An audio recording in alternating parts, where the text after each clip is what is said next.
और अब बात करते हैं आजमगढ़ के मुकाबले की, जहां प्रचार थमने से पहले पूरे दिन जबरदस्त जुबानी तकरार हुई।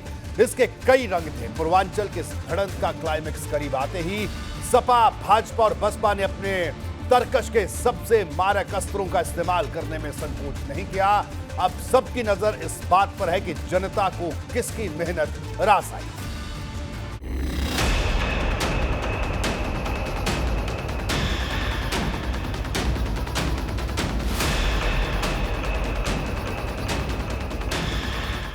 आजमगढ़ के मैदान में जुबानी भिड़ंत का आलम प्रचार के आखिरी दौर तक रहा। सपा, भाजपा और बसपा के उम्मीदवारों ने जनता के दिमाग में ये बात बिठाने की कोशिश की कि बदलाव तो हम ही लेकर आएंगे, उम्मीदों पर तो हम ही खरे उतरेंगे। आजमगढ़ में सबसे ज्यादा चर्चा अखिलेश यादव के चुनाव प्रचार के लिए नहीं आने को लेकर रही, लेकिन हर सपा कार्यकर्ता और नेता ने खुलकर इस पर बात करने से परहेज किया। पार्टी की रणनीति है आदरणीय राष्ट्रीय अध्यक्ष जी के ही नेतृत्व में, राष्ट्रीय अध्यक्ष जी की देख रेख में, उन्हीं के नाम पर आज इतनी बड़ी पार्टी, इतना बड़े हमारे गठबंधन के साथी आज यहाँ मौजूद है, तो केवल राष्ट्रीय अध्यक्ष जी की बदौलत है।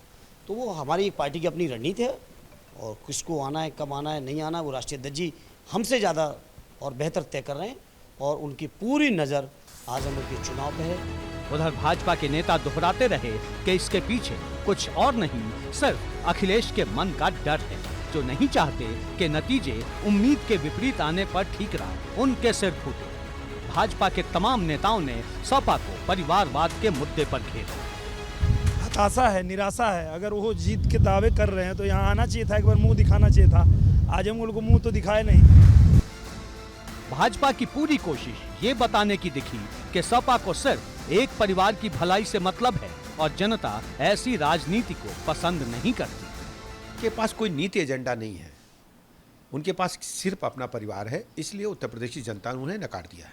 तो ये सीटें आप जीतेंगे पूरा भरोसा? इस तरह से भारतीय जनता पार्टी दोनों जगह जीत रही है। आजमगढ़ से दूर रहे अखिलेश यादव ने कन्नौज में कहा कि आजमगढ़ से लेकर रामपुर तक सपा की जीत पक्की है और भाजपा को जनता नकार कर ही दम लेगी।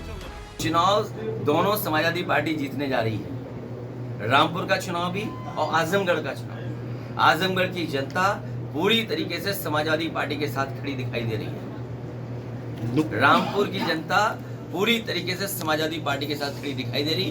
दोनों उपचुनाव समाजवादी पार्टी भारी वोटों से जीतने जा रही है। एक तरफ चुनाव मैदान में प्रचार की आंधी चलती रही, तो दूसरी तरफ तमाम सियासी दलों के आला नेताओं के बीच वार पलटवार चलता रहा।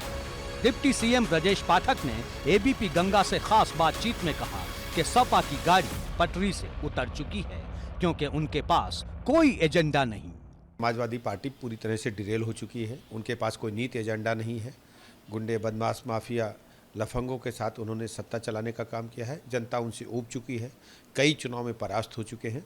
आजमगढ़ और रामपुर में भाजपा जीतेगी। आजमगढ़ लोकसभा क्षेत्र की बात करें तो यहाँ कुल 5 विधानसभा सीटें हैं। इस साल हुए विधानसभा चुनाव में इन 5 सीटों पर सपा ने अपना परचम लहराया। 2022 के चुनाव में सगड़ी से सपा के एचएन सिंह पटेल, मुबारकपुर से अखिलेश, मेहनगर से पूजा सरोज, गोपालपुर से नफीस अहमद और आजमगढ़ से दुर्गा प्रसाद यादव की जीत हुई थी। यही वजह है कि पार्टी के नेता दावों में पीछे नहीं। अरे रोड शो तो कोई भी करे वो अलग बात है, मैं उन बातों से नहीं जाना चाहता हूँ।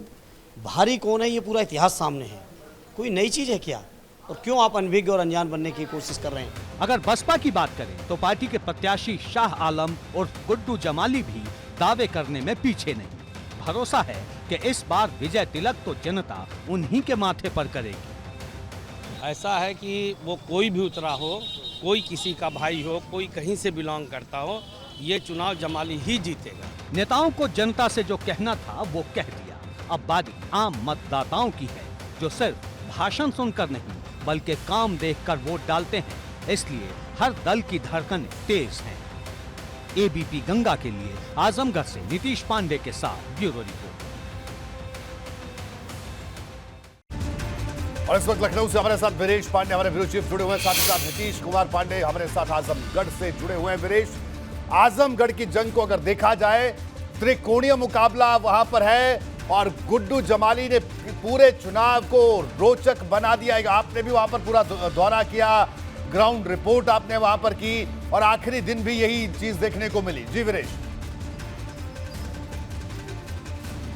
देखिए रोहित जी, अगर इतिहास के पन्नों को देखें तो आजमगढ़ में ये तीसरा उपचुनाव है।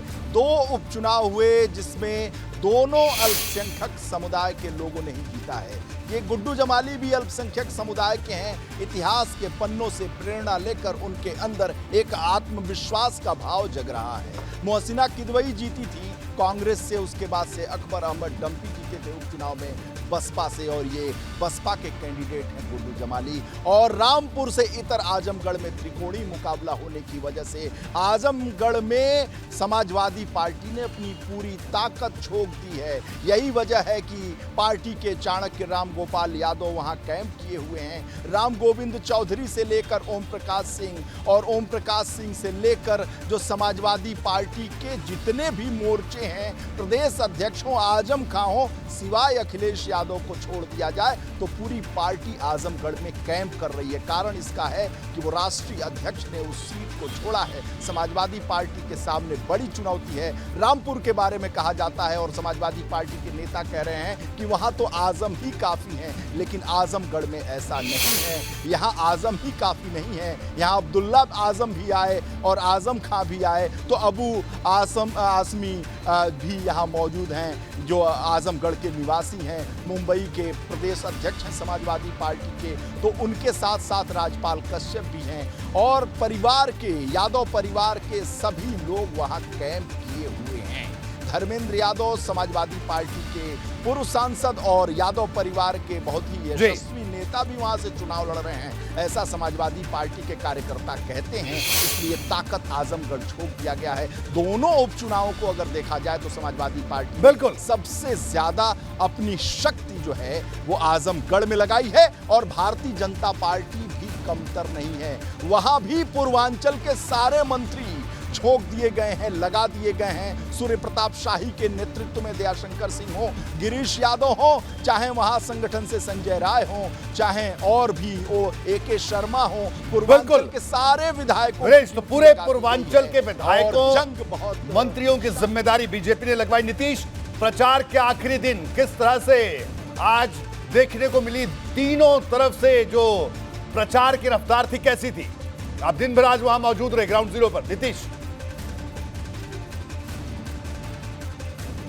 संपादक जी, जो जंग दिखी वो बेहद और बेहद दिलचस्प थी। दिलचस्प इसलिए कि जो भी पार्टी के प्रत्याशी थे वो अपने दावे करते हुए नजर आ रहे थे, जनता के बीच नजर आ रहे थे और इसके साथ ही जो चीज़ है वो दावों के साथ वादे भी करते नजर आ रहे थे कि अगर आप हमें चुनते हैं, हमें जिताते हैं तो हम ये करके दिखाएंगे। लेकिन इसमें बड़ी बात है, जिस तरह से हमारे ब्यूरो चीफ बता रहे थे कि ये जो चुनावी समीकरण है वो भी खास मायने रखता है। खास मायने इसलिए रखता है संपादक जी कि जिस तरह से पिछले चुनावों पर अगर गौर करें तो समाजवादी पार्टी का कब्जा, 5 विधानसभाओं में समाजवादी पार्टी का कब्जा, और इसके बाद इस बार कहीं ना कहीं दिनेश लाल यादव निरहुआ इस पूरे जो कब्जे में सेंध लगाने के प्रयास में, और इस कब्जे में सेंध लगाने में निरहुआ के कहीं ना कहीं जो गुड्डू जमाली है, शाह आलम, मुस्लिम वोटों को लेकर आगे आ गए हैं। जाहिर तौर पर अगर शाह आलम गुड्डू जमाली लड़ते हैं तो इससे फायदा निरहुआ को हो सकता है, लेकिन अगर मुसलमानों का वोट अगर खास तौर पे समाजवादी पार्टी को चला जाता है तो ऐसी स्थिति में निरहुआ की कंडीशन 2 नंबर पर आ सकती है। लेकिन आज बिल्कुल नीतीश, देखिए अब ये तो जनता को तय करना है कि पहले नंबर पर कौन आएगा, दूसरे नंबर पर कौन आएगा। लेकिन हाँ, इतना जरूर है कि अब अटकलें और जो कयास लगने थे वो लग चुके। प्रचार का आखिरी दिन था वो खत्म हो चुका। अब जनता को सोचना है कि किसे लोकसभा पहुंचाना है।